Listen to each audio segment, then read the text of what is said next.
the thin ribbon of gray.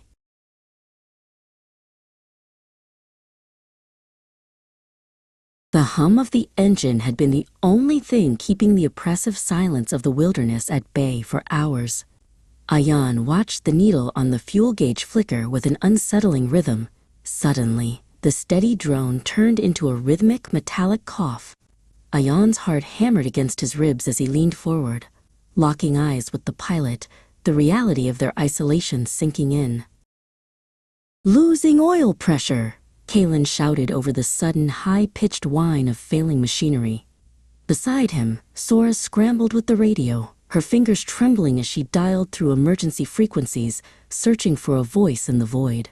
The cabin tilted sharply to the left, the horizon lurching upward through the windshield like a rising dark wave. Then came the silence, a terrifying, heavy quiet that swallowed the cabin as the engine died completely. The only remaining sound was the wind whistling through the seams of the fuselage. Mira gripped Ayan's arm, her knuckles turning white, her eyes wide with a question that Ayan knew he couldn't answer. They were gliding now, but the ground was rising fast. There, Kalen pointed toward a dark, jagged line cutting through the endless sea of green below. It wasn't a runway, it was a logging road, barely wider than the plane's wingspan, and flanked by towering pines. Sora checked the altimeter, her voice becoming a steady, rhythmic count as they bled altitude at an alarming rate. "Brace! Brace for impact!" Ayan yelled to the back of the cabin, his voice cracking.